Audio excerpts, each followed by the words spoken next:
Good morning, everyone. Today we are talking about the OPD management of diabetes mellitus part 2. So initially in the part 1 we have discussed regarding the how to see the patient of diabetes mellitus in OPD, mainly focusing on the history, examination and investigation, and how to start OHA and insulin in diabetes patient. Today in part 2 we will be dealing regarding the how to manage the complication of the diabetes, basically chronic complication, because we have a shortage of time, so we won't be talking about acute complication but chronic complication of diabetes mellitus, that is microvascular and macrovascular complication. We all may be aware of that, what is microvascular complication since you're MBBS.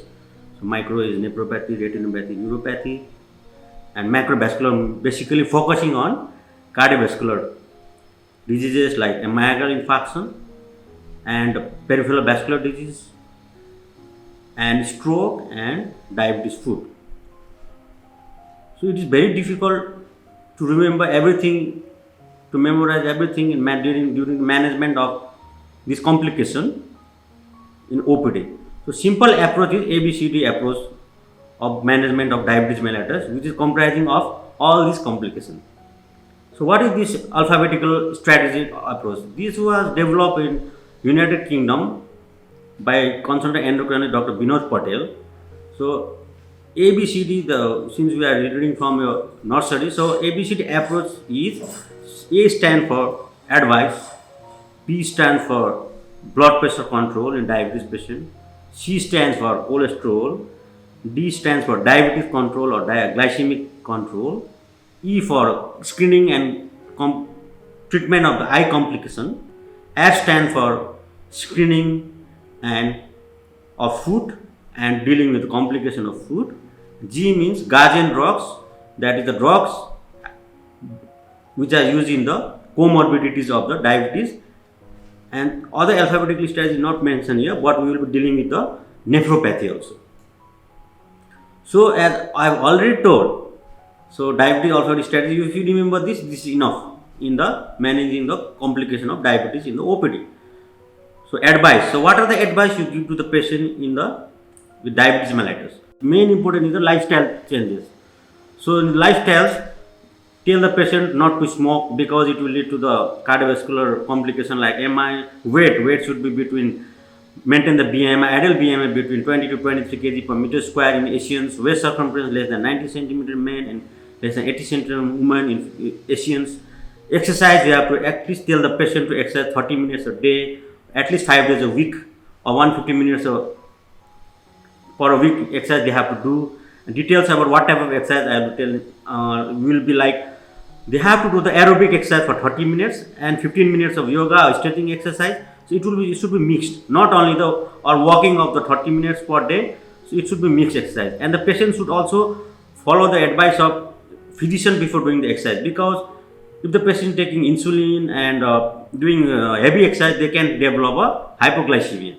So you have to take the help of the physician and follow the exercise. And alcohol better to stop the alcohol the patient with diabetes, but you can keep the moderation of alcohol like 21 units per week for men and less than 14 units for women. You must be having difficulty in telling the dietary habits to the patient with the diabetes mellitus or advice, because it's difficult to tell the patient how much amount of carbohydrate, protein and fat to tell in the OPD. Okay, so it is better to follow the ADA, American Diabetes Association healthy eating plate.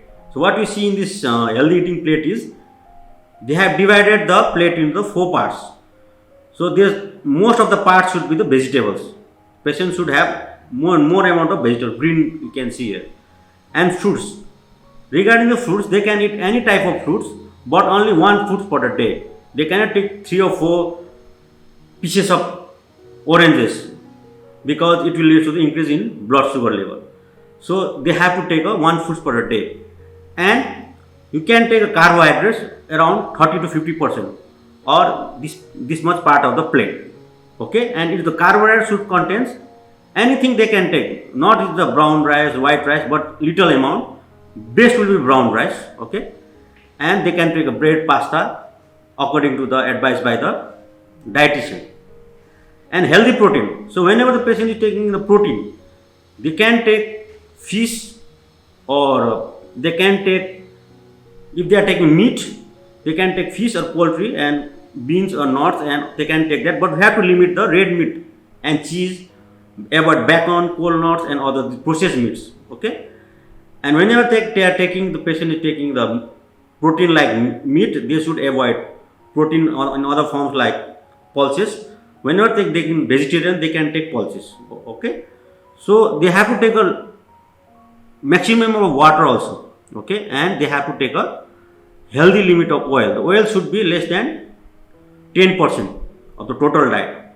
Okay, if you see the finger, you can see the finger, only this much amount of the oil the patient can take.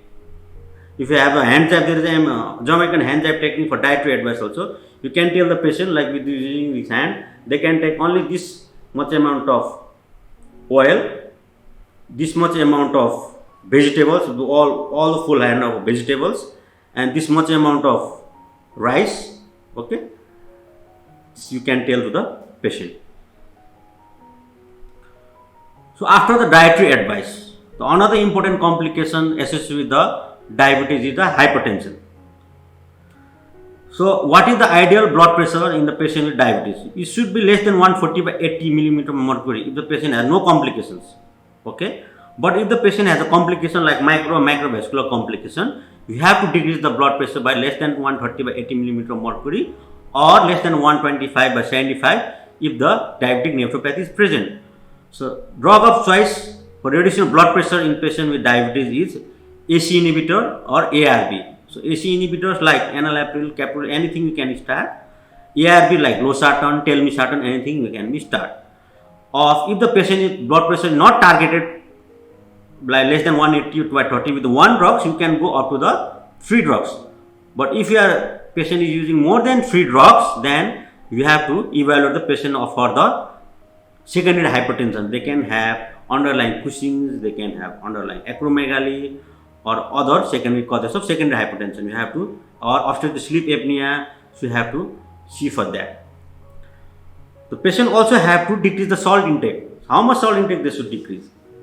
Less than 5 gram per day, or less than 23 milligram, 2300 milligram per day of sodium.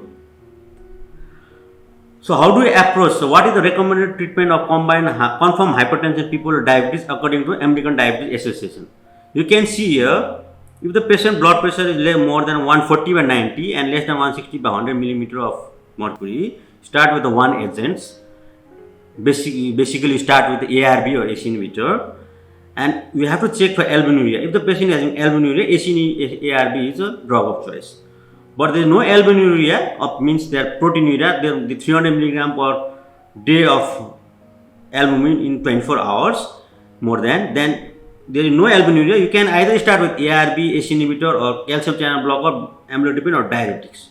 Sometimes the patient might have cough associated with AC inhibitor or ARB. They can have a side effect with ARB also. That time can use a CCB or calcium channel blocker. With the drugs, lifestyle management is also very important. Okay, so if the blood pressure is more than 160 by 100 millimeter mercury, that is stage 2 hypertension diabetes patient, you have to start with 2 agents like AC inhibitor, ARB, or calcium channel blocker, or diuretics. Or you can start with 3 drugs, and you have to assess for the side effects like calcium channel blocker patient can have swelling of the legs. Patient taking AC inhibitor can have, ARB can have increase in potassium level, so you have to check for the potassium. Diuretics patient can have a decrease in potassium level like hypokalemia, so you have to check the potassium. So this is very important. So after assessing the blood pressure and adverse effect with the drugs, if the patient is not tolerating the target or treatment, then we have to continue the therapy. If the patient is not meeting the target, you have to add another agent, not more than 3. And at last, I told you, if with the 3 agents the patient blood pressure is not controlled, we can add mineral corticoid receptor antagonist like spironolactone, or we have to search for the secondary causes of the hypertension patient with diabetes, like Cushing's disease, Cushing syndrome, or acromegaly, hyperaldosteronism, and etc. Okay, now coming to the C. C means decrease the cholesterol level, means dyslipidemia, management of dyslipidemia in patients with diabetes. This is the article published in our institute, done by our colleague from biochemistry, Dr. Jocelyn. Characterization of lipid abnormality type 2 diabetes. We found that the commonest abnormality among diabetes was increase in triglyceride level 58.3%, followed by increase in total cholesterol 38.1%, low HDL 36.9%, and high LDL. So these are the basically dyslipidemia seen in patient diabetes. So they will have a what? They will have increased triglyceride level, increased total cholesterol, low HDL, and high LDL. Along with that, our colleague also have seen ApoB in the patient with the diabetes. So we found that 58.3% had an abnormal ApoB. So in conclusion, higher percentage of younger cohort has an abnormal absolute lipid value than the elderly cohort. So young patient means up to the age of 60 years of age of patient with diabetes, they were having a dyslipidemia than the more than 60 years of age. So what is the target lipids level in the patient with diabetes? You have to keep total cholesterol below less than 150 mg per deciliter. LDL should be less than 100 mg per deciliter without any complication. If the patient has cardiovascular complication, LDL should be less than 50 mg per deciliter. As per American Diabetes Association, we have to keep the HDL more than 50 in case of woman, more than 40 in case of male. Anyhow, we have to keep this level. So what are the drugs that is used in the decreasing the lipid level in patient with the diabetes? Before going that, what are the indications for statin therapy in diabetes? So all those patients who are less than 40 years of age with either type 1 and type 2 diabetes, they have to have a statin. And those between 18 to 39 years of age with either type 1 diabetes and we have at least one complication, then only we have to give this statin. Like retinopathy, nephropathy, poor glycemic control, elevated blood pressure, raised total blood cholesterol, and features of metabolic syndrome like high waist circumference, low HDL, and high triglyceride, and family history of premature cardiovascular disease in first degree relative, then we have to start the statin. So what are the statin you are giving the patient with diabetes? How to decide that? So you have to decide either the statin therapy can be high intensity statin therapy or moderate intensity statin therapy. What do you mean by high intensity statin therapy is we have to lower the LDL cholesterol by more than equal to 50% of the targeted value or of the increased value, and moderate intensity statin therapy means we have to lower the LDL by 30 to 49%. That means you have to keep the LDL by less than 100, it should be less than 100, and if you want to target less than 50, then you have to give a high intensity statin therapy. So basically what we are using in our day-to-day practice in OPD is atorvastatin or rosuvastatin. Atorvastatin, the high intensity therapy dose is 40 to 80 mg per deciliter, rosuvastatin is 20 to 40 mg per deciliter high intensity. For moderate intensity statin therapy, we are giving atorvastatin 10 to 20 mg per deciliter, rosuvastatin 5 to 10. Although the Shimba parvastatin not available here, so we are having only atorvastatin and rosuvastatin in Nepal. And you have to see the side effect of this drug also. They can have liver abnormalities, increase ALT/AST, more than 3 times you have to decrease the dose. They can have muscle pain, muscular pain, they can have increased CKMB rate, they can have increase in creatine level. So these all things you have to monitor. In statin, another important thing is we can also add other statin, like if the triglyceride level is very high, you can start with fenofibrate. If the triglyceride level is more than 500 in patient with diabetes, you have to start with the fenofibrate first. So target the triglyceride level first, then only the LDL. If the statin is triglyceride is more than 500, don't start with the atorvastatin in such patient. So you decrease the statin triglyceride with the fenofibrate, then only target the LDL. Okay. Now coming to diabetes control. So diabetes control we have discussed in part 1. You must be all aware of that. What was the target blood sugar level and what was the target A1C in patient with diabetes? So A1C should be less than 7% or 6.5% in a young healthy adult without any complication. But in the elderly patient with more complication, they are living for short duration of time, we have to keep the A1C from between 7.5 to 8%. So how do we achieve that? We can start with the lifestyle modification, then metformin, then add one drug, then do triple drug, and not improve, then you can add the insulin or all insulin therapies we have discussed in the all these things in the part 1. So diabetes control is also very important to prevent the complication of the diabetes. So this people must have listened or seen many conferences, or in part 1 also I have discussed what are the organs and pathophysiology involved in the hyperglycemia. So you can see there are 8 organs involved. So if there is increased hepatic glucose production, you are decreasing it by giving thiazolidines, metformin or GLP-1 agonist. If there is a alpha cell dysfunction, increased glucagon secretion, we are decreasing this glucagon by giving GLP-1 agonists like liraglutide, semaglutide and all. Decreased insulin secretion can be improved by increasing insulin secretion by using thiazolidines, sulfonylurea or GLP-1.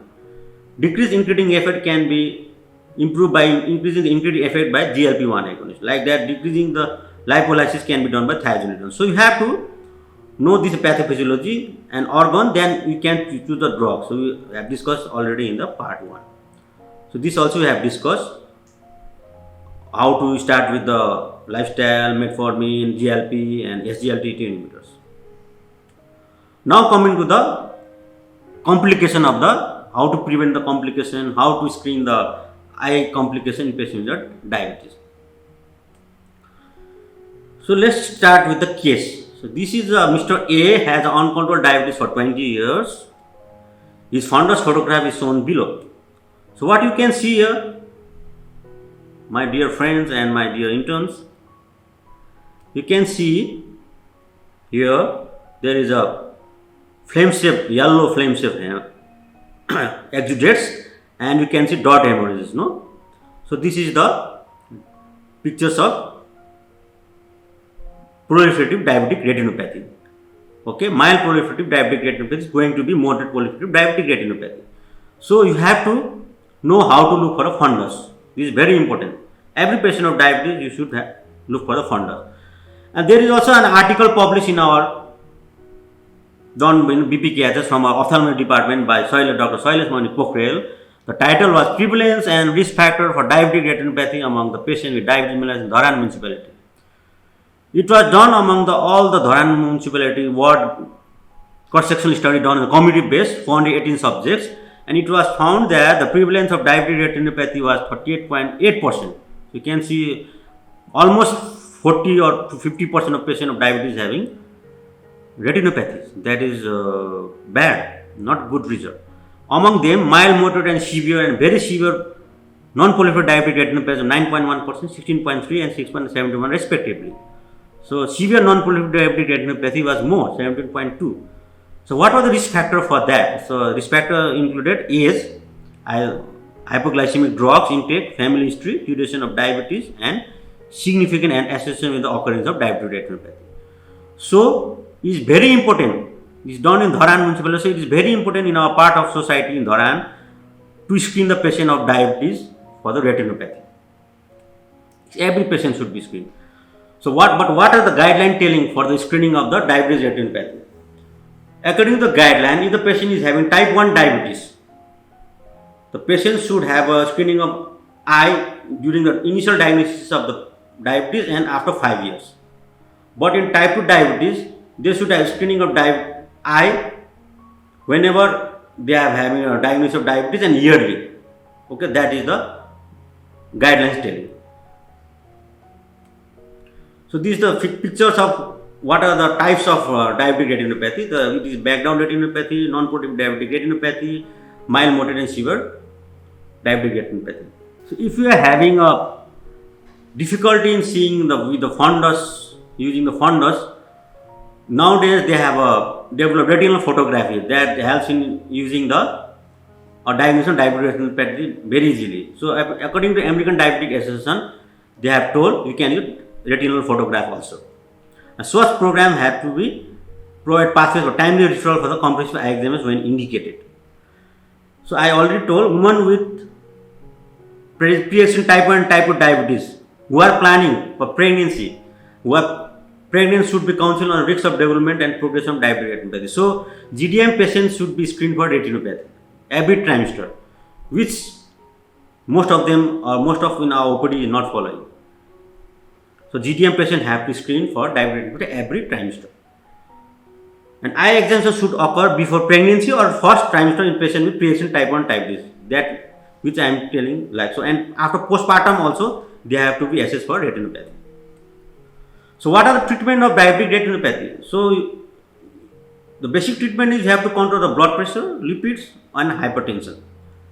And if the patient not improve with that basic therapy and the patient is having a proliferative diabetic retinopathy, then we have to go ahead with the laser photocoagulation. Okay, we don't have facility of laser photocoagulation of BP catheters, but we can refer the patient to the centers which are having the laser photocoagulation facilities. For example, diabetic macular edema the patient is having, we can give focal and grid laser photocoagulation. The most commonly used photocoagulation, pan-retinal photocoagulation. But nowadays it has become easy. We are using intravitreal anti-vascular endothelial growth factor agents or steroid injection like bacazumab. These are being used. Avastin, the trade name of this drug is Avastin, which is being used. We are using here in BP cats also. So this is helping decreasing the progression of the proliferative diabetic retinopathy and prevents the patient with becoming blind because of the hemorrhages or vitreous hemorrhages. So if the patient has already developed vitreous hemorrhages, then we have to go ahead with the vitrectomy. Look, you can see here, beautiful. Look, there is a blood, there is a before pan-retinal photocoagulation, but after pan-retinal photocoagulation, you look, there is a resolution of the hemorrhages. So, what are the anti-vascular endothelial growth factor recommended by the ADA is ranibizumab or Avastin. Now coming to the feet examination. So whenever the patient of diabetes patient comes to OPD, you should always tell them to remove their shoes and socks. Okay, don't forget, and examine the feet. And it should be done when the patient comes to OPD in the initial diagnosis and thereafter annually. But if they have a complication like foot ulcer or ischemia or peripheral vascular disease, we have to call them frequently, monthly, 3 monthly like that. Or else if normal, then you can call them after 1 year. Simple clinical examination of feet will detect 100% of those who are at risk of ulceration. Okay, so what you have to do is nothing. It's a simple technique. Examine the feet with a monofilament. Examine the feet for all the sensation 10 areas of the feet. Use the vibration tonometer, or you can use also the tuning fork for changing the vibration sensation and the reflexes, deep tendon reflexes. So what will happen in diabetes neuropathic patient is the first sensation that absent is vibration sense. Okay, the patient will lose vibration sense first, followed by the deep tendon reflex, then the touch sensation with the monofilament. The patient with diabetes should always, you should examine for skins for fungal infections, nails for fungal infections, pulse because they might have developed peripheral vascular disease, they can have absent pulse there, so you have to palpate for the dorsalis pedis pulses, both that and anterior tibial. Capillary refill time when the peripheral vascular disease, it will be decreased. And I have already told sensory assessment by touch vibration and 10 gram monofilament testing and ankle reflex which will be decreased. These all are the features of diabetic neuropathy. Most important is the patient should take care of the foot themselves. You have to tell the patient to bath regularly the feet and take the temperature of the feet and they should have dry feet, not the moist feet. They should be dry thoroughly between the toes, because if there is not dry, they can have a sweat here and they can have an infection in in between the toes. And they have to apply the moisturizing cream for that. That's why, to keep it dry. And most important, the footwear, because you have a patient, you people will be dealing with the patient in the periphery. They might not be using a branded shoes or branded slippers. That is not important, but they should use the slippers or shoes, because the patient of diabetes can have a lack of sensation in the foot, and if they walk barefoot, they can have a ulcer develop without knowing. They can have a nail prick or a stone prick, and they can develop the ulcer that will also become gangrene. Then we have to amputate the feet.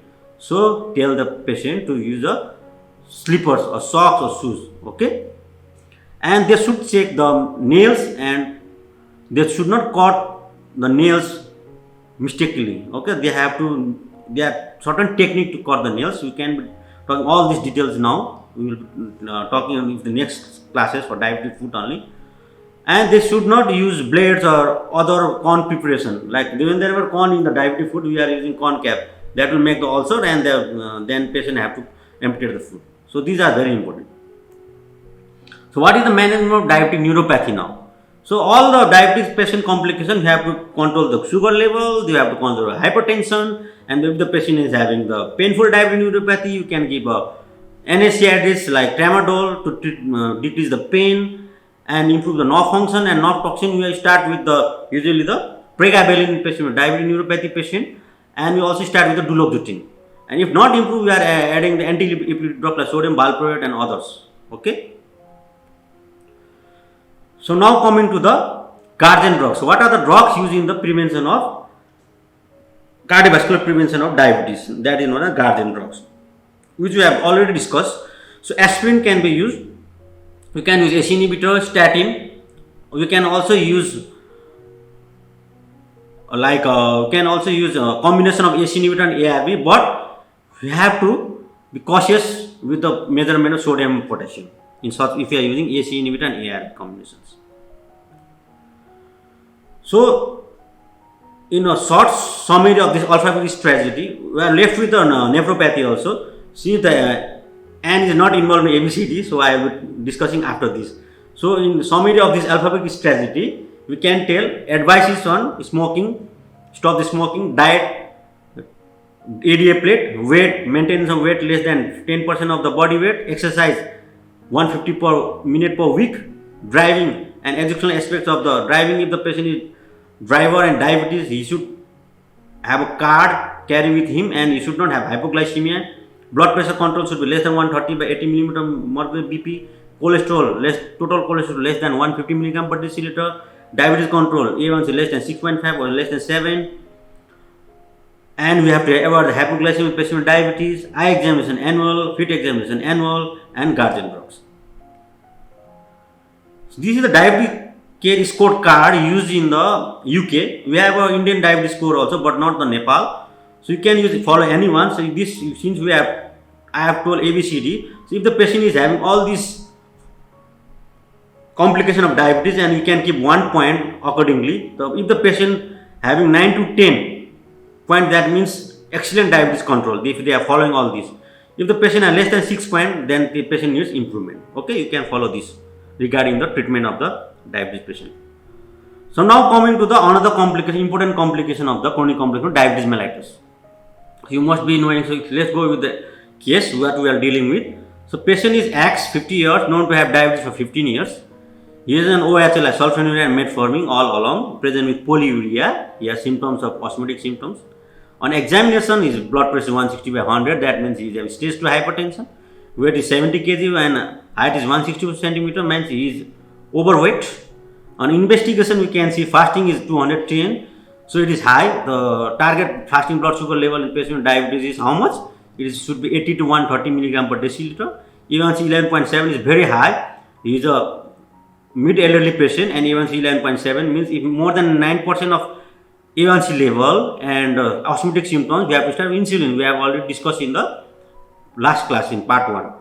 The patient is having complication like proteinuria 1 gram per day and retinal examination having non-proliferative diabetes in both eyes.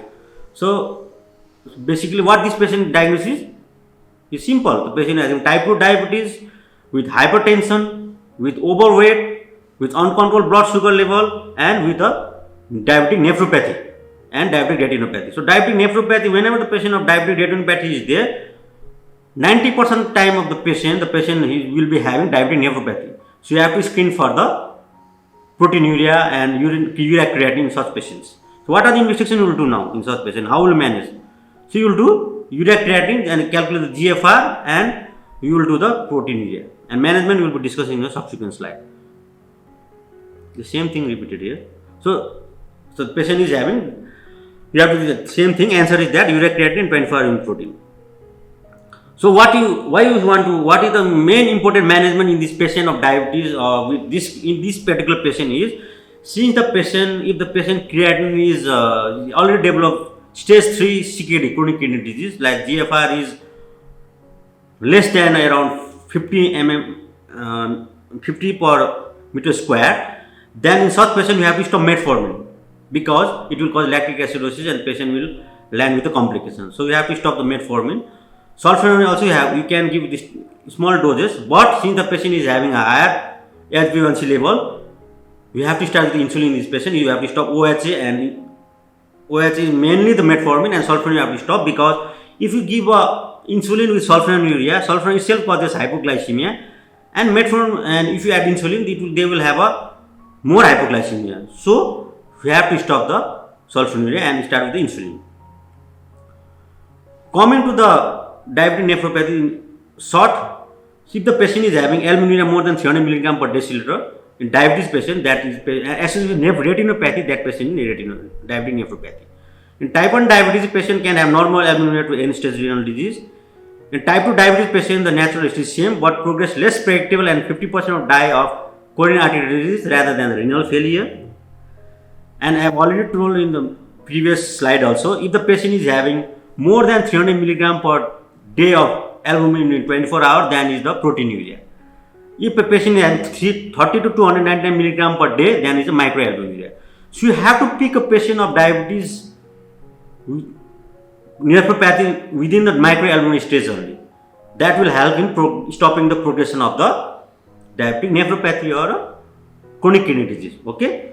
If you are having difficulty in collecting 24 unit collection, you can tell the patient to do a spot urine albumin creatinine ratio. Is very easy. So if it is between same value, but microgram per milligram, more than 300 microgram per milligram, it is proteinuria. If it is 30 to 299 microgram per milligram, then it is a microalbuminuria.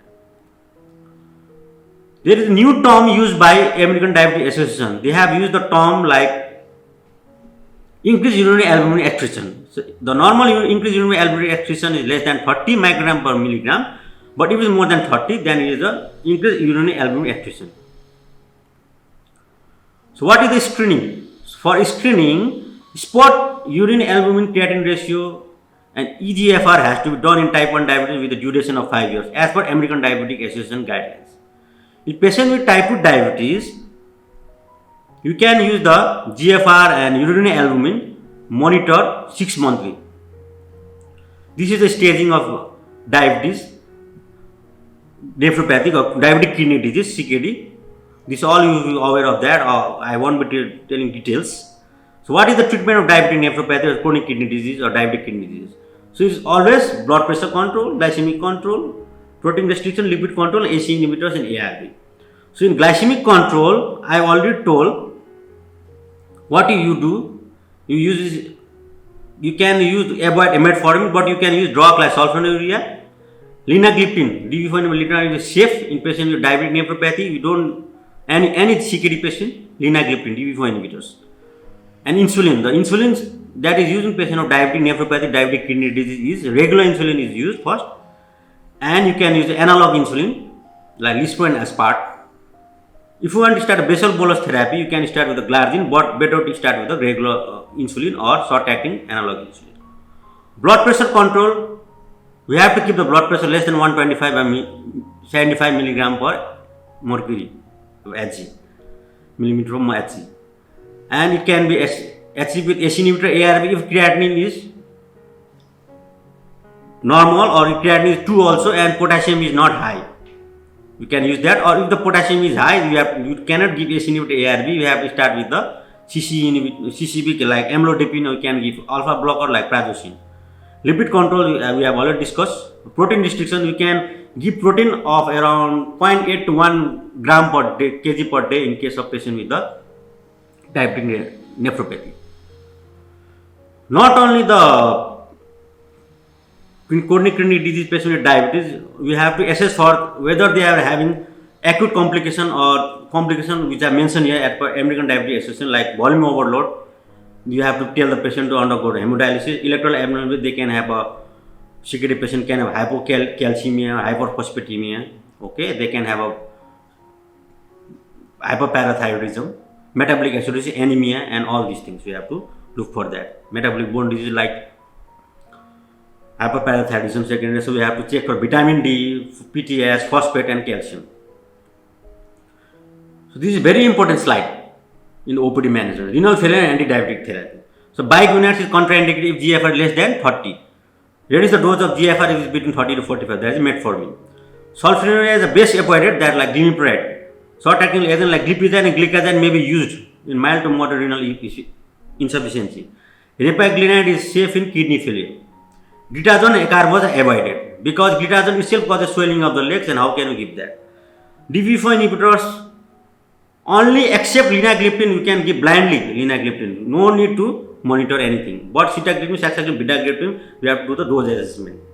Insulin I have already told, so rapid acting insulin or regular insulin as preferred than the premix or long acting insulin. This is very important 10-point formula of strategies of cardiovascular risk reduction patient with diabetes. So all the identification of diabetes, good control of diabetes have to do, control of hyperlipidemia, BP control, aspirin were indicated, dietary modification, exercise, weight reduction, smoking technique, and relaxation technique is very important.